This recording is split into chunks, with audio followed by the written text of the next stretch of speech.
और बिहार में पहले चरण की 121 सीटों पर कल मतदान होगा। सभी पार्टियों ने पूरी ताकत भी झोंक रखी है। असदुद्दीन ओवैसी ने भी 30 से ज्यादा सीटों पर अपने उम्मीदवार उतारे हैं। TV9 संवाददाता दिनेश गौतम ने असदुद्दीन ओवैसी से एक्सक्लूसिव बातचीत की। देखिए पूरा इंटरव्यू।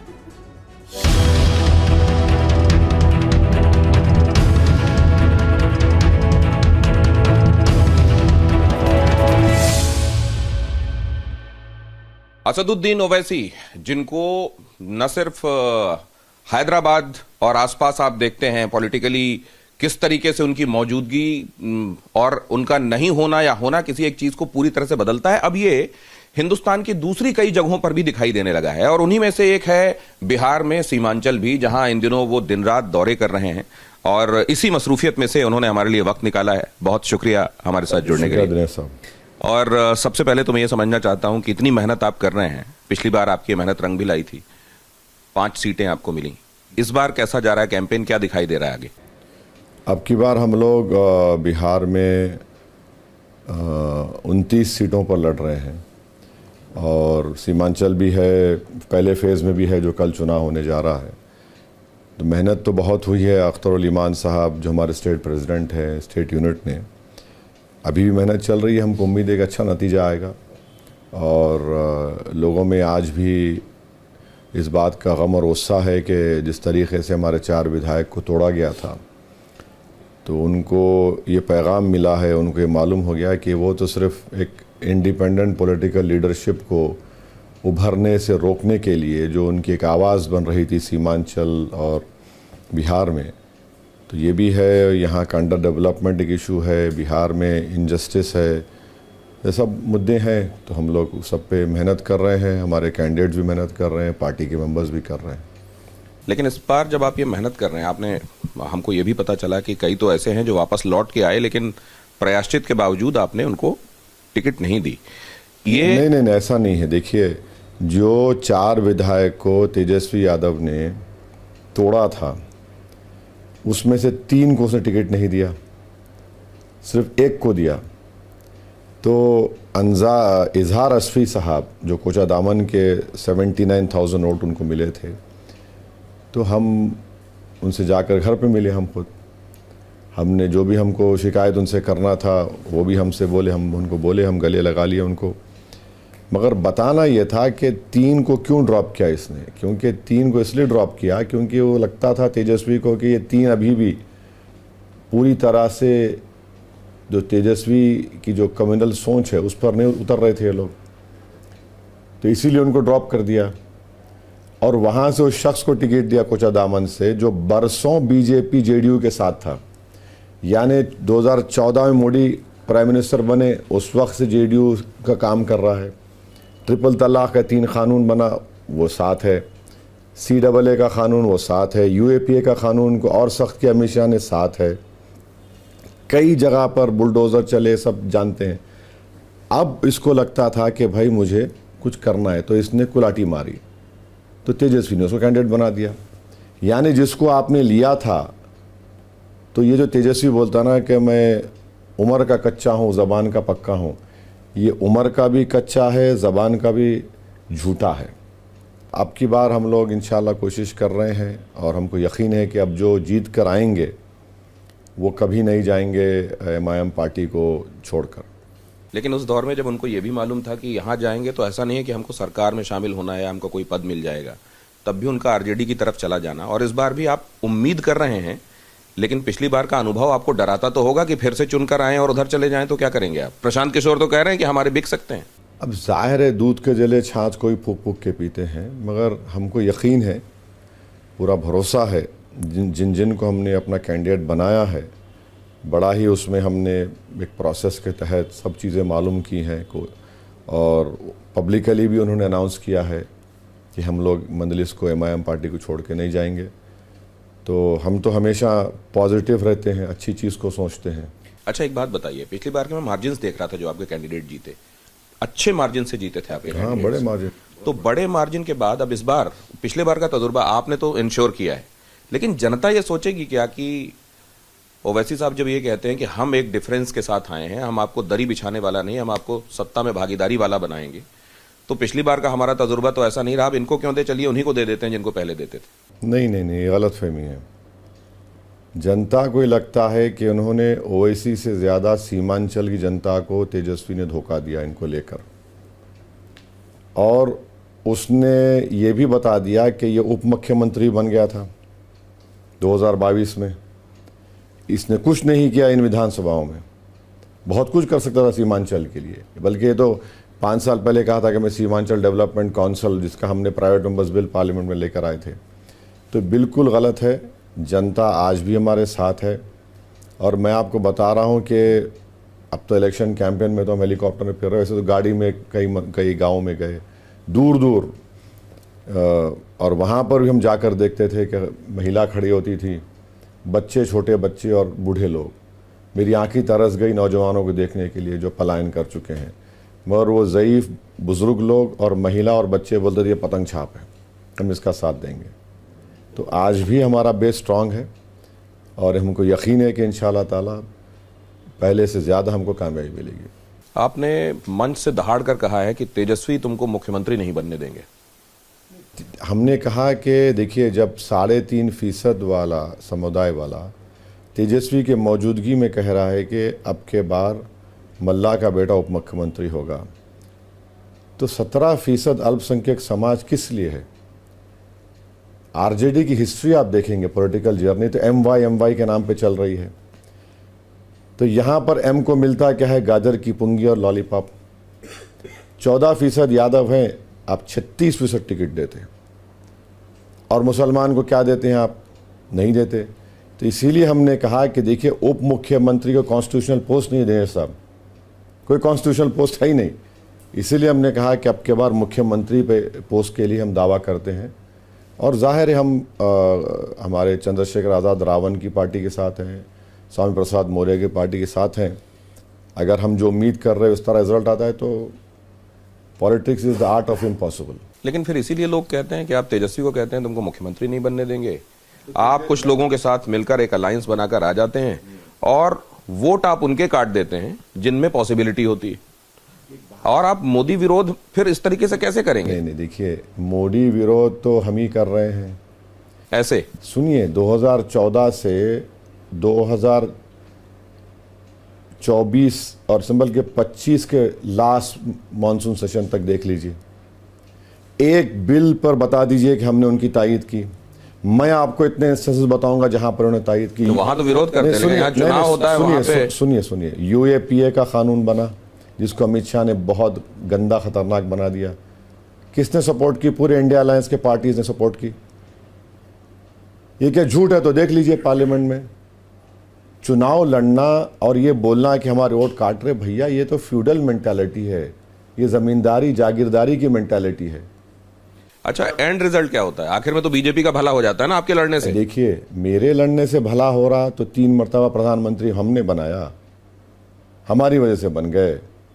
2004 से आरजेडी सरकार नहीं बना पा रही है बिहार में, किसकी वजह से? हम तो 2015 में लड़े, 2004 से अब नहीं बना पा रहे हैं। जब क्या, उसका जवाब ही नहीं है आपके पास। अच्छा, हम तो बोल रहे हैं कि भाई कभी TV9 एक डिबेट करवा दे, हर पार्टी के आदमी को बुला लीजिए, हमको अकेला बिठाइए, 6 मिनट में 7 मिनट में ये लोग नीचे नज़र नीचे कर लेंगे। हम किस लिए लड़ रहे हैं? हमारा मुद्दा क्या है?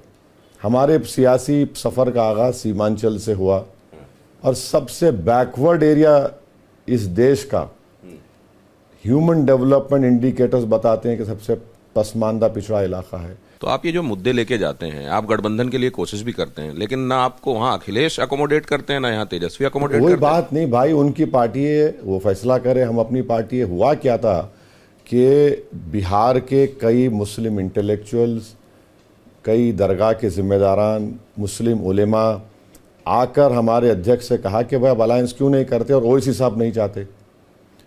तो अख्तर भाई हमको पूछे, हम बोले भाई उनसे ही लिखा लीजिए, उर्दू में मतन बोलते हैं ना, कंटेंट, और आप वो जिसको वो लेटर भिजा दीजिए, लिख कर भिजा दिए कि भाई 6 सीट दीजिए हमको, 5 तो हम जीत चुके थे, एक बाई इलेक्शन जीते थे। अगर आपको सत्ता मिलती है मंत्री पद मत दीजिए, सीमांचल डेवलपमेंट काउंसिल का रेजोल्यूशन असेंबली में पास कराइए, केंद्र सरकार को भिजाइए, सीमांचल के ये महानंदा जो हो रहा है प्रोजेक्ट को देखिए, ताकबंद का काम करवाइए और कम्युनलिज्म फैशिज्म को रोकिए, इतना ही डिमांड था। अब आप उसको कबूल नहीं करेंगे तो उसके मेरी गलती क्या है? मैं तो एक पॉलिटिकल पार्टी, मुझे लड़ना है। ये तो हो नहीं सकता ना कि मैं अपने घर में अंधेरा करके, अपने घर को बर्बाद करके किसी और के महल को रोशन कर दूं। नहीं, तो ये जो एक सोच चल रही है कि बहुत सारी पार्टियां ऐसी हैं, इंडिया ब्लॉक की बात कर रहा हूं मैं, जिनमें बहुत सारी चीजों में लेकर बहुत सारे डिफरेंसेस हैं, लेकिन वो इस बात पर साथ आ जाते हैं कि मोदी को रोकना है। ये बात ये कहां हो रही है? नरकटियागंज में तो कांग्रेस और आरजेडी दोनों कैंडिडेट हैं, और वहां से नरकटियागंज से तेजस्वी यादव ने दीपक यादव को दिया, जो विश्व हिंदू परिषद का है। आप गूगल कर लीजिए, तलवारें बांट रहा है, मुर्गी काटने के लिए तलवारें बांट रहा है, वो बकरी काटने के लिए तलवारें बांट रहा है। विश्व हिंदू परिषद का मेंबर, इसका कोई जवाब देंगे ये लोग? आपने गौरव बोरम दरभंगा, अफजल अली खां को टिकट दिया, लालू से बी फॉर्म दिलवाया, और जाकर आप कैंपेन करते हैं वीआईपी पार्टी के प्रेसिडेंट के भाई के लिए, अपने कैंडिडेट के खिलाफ। तो दोस्ताना मुकाबला कहते हैं ना। वो कामरान खान है जो पिछले बार 30-40 हज़ार वोट से जीता, उसका टिकट काट करके आपने यादव को दे दिया। ये आपका सोशल जस्टिस है, सामाजिक न्याय है। बहुत सारे लोग ये भी कहते हैं कि ओवैसी असल में दो तरह की राजनीति चलाते हैं। जब वो हैदराबाद में होते हैं, जैसे अभी बाईपोल का जिक्र हो रहा है, तो वहाँ नवीन यादव जो हैं वो आपके कैंडिडेट 2014 में थे AIMIM के, अब वो कांग्रेस के टिकट पर लड़ रहे हैं और आप लोग सपोर्ट कर रहे हैं। तो कांग्रेस के साथ कहीं आपकी दोस्ती हो जाती है और कहीं पर आपके। एक बात दिनेश भाई बताइए, ये जो लोग कह रहे हैं उनको तकलीफ यादव को सपोर्ट करने में है या कैंडिडेट नहीं खड़ा करने में? हमको बताइए। कैंडिडेट आपने क्यों खड़ा नहीं नहीं, कांग्रेस को सपोर्ट क्यों किया? इनसे आप पूछ लीजिए कि भैया वो यादव को सपोर्ट कर रहे हैं तो उनको तकलीफ है, हाँ? और कैंडिडेट नहीं खड़ा करे तब भी अजहरुद्दीन मंत्री बन गए। देखिए, जोर का झटका बाद वक्त धीरे से भी लगता है। नहीं, अब एक बाई इलेक्शन है दिनेश भाई, इससे ना सरकार गिरने वाली है ना बनने वाली है। और जुबली हिल्स की जो कॉन्स्टिट्यूंसी में हमारे 2 कॉरपोरेटर्स भी हैं। पिछले 10 साल से माने 2023 तक BRS की सरकार थी। जो MLA थे गोपीनाथ साहब, उनका इंतकाल हो गया। उन्होंने कोई काम नहीं करवाया। रूलिंग पार्टी से होते हुए चीफ मिनिस्टर उनका, म्युनिसिपल एडमिनिस्ट्रेशन का मिनिस्टर उनका, वो नाम से बड़ा लगता है कि बड़ा ही पॉश इलाका है, बड़े स्लम्स हैं, कुछ काम नहीं करवाया। मतलब स्टेट टू स्टेट चीजें बदलती हैं? स्टेट टू स्टेट नहीं बदलती हैं। देखिए, जो उस वक्त का जो पोजीशन था 2023 में, वो तो ये था। अब महाराष्ट्र में हमारा कोई अलायंस नहीं है, हम लड़े वहाँ पर। हरियाणा नहीं लड़े, बीजेपी जीत गई। अब बताइए इसका कौन जिम्मेदार है? यहाँ आपने महाराष्ट्र का जिक्र किया तो एक बात जरूर आपसे पूछनी है कि बीजेपी कह रही है हम नीतीश के नेतृत्व में चुनाव लड़ रहे हैं, और ये सवाल पूछे जा रहे हैं कि क्या उनको CM भी बनाया जाएगा। महाराष्ट्र का आप उदाहरण दे रहे हैं, तो ये केसी त्यागी ने कहा था कि एकनाथ शिंदे नहीं हैं नीतीश कुमार। आप कैसे देख रहे हैं इसको? देखिए, बीजेपी और नीतीश कुमार में कोई फर्क नहीं है, कोई फर्क नहीं है। कौन सा ऐसा नीतीश कुमार ने काम किया या लेजिस्लेशन जिसने बीजेपी को रोक दिया? वक्फ एक्ट बड़ा बोले कि नहीं नीतीश को पसंद नहीं आएगा, आपने साइन कर दिया, सपोर्ट कर दी। CAA आपने सपोर्ट कर दिया। ट्रिपल तलाक आपने सपोर्ट कर दिया। UAPA का कानून आपने सपोर्ट कर दिया। कहाँ सपोर्ट नहीं कर रहे? तो कोई फर्क नहीं है, एक ही है वो। तो आप इनको भी कह देते हैं कि ये एक ही हैं, वो भी मुसलमानों के लिए कुछ कर नहीं रहे हैं। मतलब एक ही व्यक्ति हैं जो मुसलमानों की झंडा लेकर चल रहे हैं और उनकी राजनीति कर रहे हैं, वो हैं असदुद्दीन ओवैसी। हाँ, तो उसमें बुरी बात क्या? सच्चाई को बयान कर रहा हूँ। यही सच्चाई है, बिल्कुल सच्चाई है। आप हमको बताइए, अगर बिहार में ये ह्यूमन डेवलपमेंट इंडिकेटर्स मुसलमानों के ये हैं, जिस किशनगंज में हम बैठे हुए हैं 56% फ्लड प्रोन एरिया है, तो फिर आप हिंदुस्तान की सियासत क्यों नहीं करते, मुसलमानों की क्यों करते हैं? क्योंकि सबसे कमज़ोर तो वही है। अगर आप राइट टू इक्वालिटी संविधान में पढ़ेंगे तो सब्सटेंटिव इक्वालिटी की बात होती है। लिबर्टी, इक्वालिटी, जस्टिस, फ्रेटर्निटी की जिसका जिक्र बाबा साहेब ने प्रियम्बल में किया, और बाबा साहेब ने कहा लिख के जा रहा हूं, हासिल करो। उसको कैसे हासिल करेंगे आप? इक्वालिटी तो दौलतमंद में तो नहीं होती ना, सब्सटैंटिव तो क्या इक्वालिटी। आपको गरीब लोग, लाचार लोग, असहाय लोग आपको हिंदुओं में नजर नहीं मुझे आते? मुकम्मल करिए, सीमांचल में क्या हिंदू नहीं रहते? नहीं, लेकिन आप टिकट किसको देते हैं? आप बीजेपी से पूछ लेते हैं कि टिकट तुम कितने मुसलमानों को देते हो? चार नॉन मुस्लिम को दिए हैं। बताओ बीजेपी को, बोलो नमक हराम बोल दिया हमारे को। उनके मन नरेंद्र मोदी सबका साथ, सबका विकास, सबका विश्वास, ये सब ड्रामाबाजी है, ढकोसला है, hypocrisy of the highest order है। ये सवाल पूछा था मैंने गिरिराज सिंह से, उन्होंने कहा कि हम पूरी सुविधाएं देते हैं, ये वोट किसी और को उनके देते घर का पैसा है, वो अपने जेब से दे रहे हैं, उनके पूर्वजों का पैसा लग रहा है। तो आप तो नीतीश कुमार के दिए हुए पैसों को भी कह देते हैं कि चोरी का पैसा है जो दे रहे हैं महिलाओं को। बिल्कुल, कितना अभी ब्लॉक पे जाइए, आप ब्लॉक पर जाकर पूछिए, म्यूटेशन का रेट है, रजिस्ट्रेशन का रेट है, आवास योजना का रेट है। इतना रुश्वत कमाए, एक एक ब्लॉक पे तो रोज 1 लाख 1.5 लाख की आमदनी है। 20 साल की सत्ता में रहने के बाद आपको पैसे डालना पड़ रहा है। तो जो महिलाओं की भीड़ उमड़ती है नीतीश कुमार की सभाओं में, देखिए, भीड़ को देख के मत जाइए आप। सरकारें भी तो बन रही है, रिपीट मैंडेट मिल रहा है। वो तो देखिए, रिपीट क्यों हो रहा है? क्योंकि सामने वाला जो समझता ही नहीं है बीजेपी को, कैसे उसको हराना, कैसे टैकल करना, किस तरह से मुकाबला करना। ये जितने सामने वाले हैं सब आप समझते हैं, समझ रहे हैं और आपको बता रहे हैं कि मोदी का सबसे बड़ा स्ट्रांग पॉइंट तो यही लोग हैं। हमको देखिए, हम सिर्फ वोट डालने वाले बनकर रहेंगे, मुस्लिम कम्युनिटी और दलित कम्युनिटी। जिस दिन हम लोग सिटीजन विद राइट्स बनेंगे, उस वक्त तो देश तरक्की भी करेगा तो ना। आप ये कह रहे हैं कि सरकार आप बनाएंगे क्या इस बार बिहार में? भाई, हमारा ख्वाब है, हम कोशिश कर रहे हैं, उसमें बुरी बात क्या है? नहीं, तो आप ये कह रहे हैं कि मोदी को तो असल में ये लोग जिताते हैं, तो फिर आपके पास एक ऐसा सॉलिड प्लान होना चाहिए जिससे आप। बिल्कुल, देखिए, अगर हमको ये 3 GD अलायंस के पार्टीज अच्छा परफॉर्मेंस होता है तो क्यों नहीं हो सकता? बिल्कुल हो सकता। मैंने वो अपनी स्पीचेस में। असद भाई, आप भी जानते हैं कि ये मतलब नहीं, आप तो राजनीति में तजुर्बेकार हैं, मैं तो सिर्फ पत्रकार हूं, लेकिन ये होता हुआ दिखाई नहीं दे रहा है। पता नहीं आप कैसे कह रहे हैं। किसी को होता ही नहीं दिखाई दिया जब हम 5 सीट जीतेंगे। अब ये जो आपने एक बात और कही कि पहले जंगल राज 1 था, अब जंगल राज 2 है, ऐसा क्यों कहा आपने? क्राइम ग्राफ आपको दिखाई दे रहा होगा, नीचे जा रहा है, हत्याएं पहले के मुकाबले कम हुई हैं। नीचे जा रहा है। अभी आपने रिपोर्ट देखा NCRB की?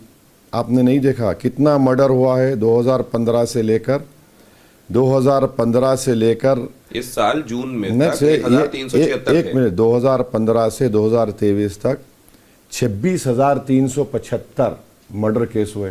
कंपैरिजन में देखिए ना, पहले वाले। सुनिए, हर साल कितने लोग मर रहे हैं? 3,200। अब 3,200 लोगों का मर्डर हो रहा है, तो नीतीश कुमार की 20 साल की सरकार में, 15 से तो उन्हीं की सरकार है, बल्कि 2005 से है, 2015 का NCRB का डेटा है। हर साल 3,000 लोगों का मर्डर हो रहा है भाई। टॉप मोस्ट नंबर 1 या नंबर 2 नंबर है। तो आप एक बात बताइए, नीतीश कुमार को या भारतीय जनता पार्टी, उनके अलायंस को क्यों वोट मिल रहे हैं फिर बार बार? अब और लोग ये क्यों कहते हैं कि लॉ एंड ऑर्डर में हमने पहले से बेहतर स्थिति देखी है? देखिए, वोट क्यों मिल रहे हैं? इसलिए मिल रहे हैं कि सामने वाला मुकाबला करने का काबिल नहीं है। जो अपने आप को दावा करते हैं कि हम इनको हटाएंगे, वो काबिल नहीं है और उनका काम बनने भी नहीं दिया जाता। अखिलेश यादव कहते हैं कि यहाँ कई तरह की टीमें सक्रिय हैं, A टीम भी सक्रिय है, B टीम भी सक्रिय है, C टीम भी सक्रिय है। ऐसा है ना, उनको सिर्फ वाई की फिक्र है। प्रॉब्लम वो याद आता है तो ना। आपको भी तो आप M की फिक्र है सिर्फ? नहीं, हम कह रहे हैं कि M दरी नहीं बिछाएगा, M हिस्सेदारी की बात करेगा, M जो है बराबरी की बात करेगा। ये दरी बिछाने का काम कब तक हम करेंगे भाई? हम क्या कूली हैं? तुमको, तुम्हारे बाप को खंधे बिठाया, अब तुमको बिठाएंगे और तुमको बिठा कर ले जाकर। हमारा हाल क्या है दिनेश भाई? बैंड बाजे वालों का, मुसलमानों का। जब दूल्हा निकलता है ना, तो बैंड बाजे से शादी खाना है, जो जहाँ पे निकाह हो रहा है या मंडप बना हुआ है, वहाँ जाते हैं। जब दूल्हा अंदर जा रहा है तो बैंड बाजे वाले अंदर नहीं जा सकते, बाहर ठहर रहे थे। हमारा वो हाल करके रख दिए। ये सच्चाई है, मैं आपको बता रहा हूँ। ये मैं बड़े तकलीफ और गम के साथ कह रहा हूँ।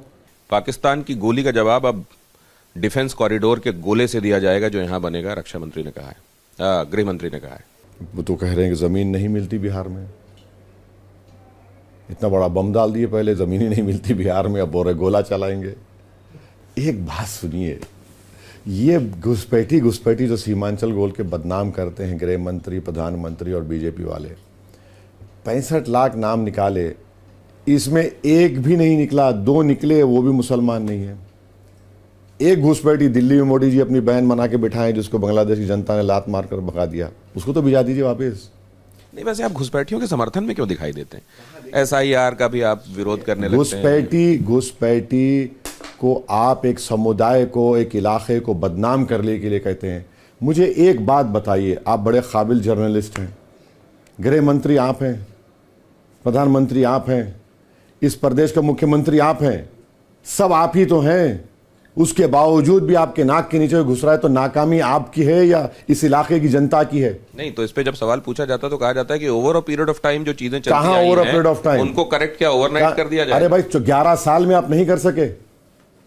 11 साल से क्या खाक कर रहे हैं आप? मादरे वतन का मतलब क्या होता है?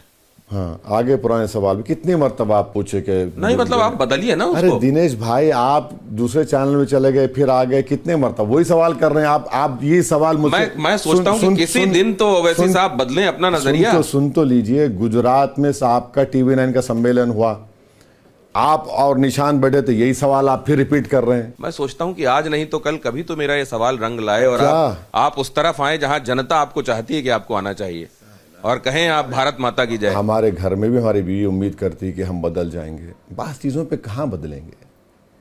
और देखिए, ऑपरेशन सिंदूर हुआ, कांग्रेस भी उम्मीद करती है। सुनिए इंडिया एक मिनट सुनिए। ऑपरेशन सिंदूर हुआ, पाकिस्तान में बैठे हुए आतंकवादियों तंजीमों ने मुझे गाली दी, ये शेरवानी दाढ़ी बड़ा ही एक्सट्रीमिस्ट है। अब ये जबान कौन बोल रहा है यहाँ पर? तो ये मिले हुए हैं क्या उधर? नहीं, मुझे नहीं मालूम, वहां से सीखे हैं क्या ये लोग? ऑपरेशन सिंदूर के वक्त असदुद्दीन ओवैसी ने भारत के पक्ष को खुलकर कहा।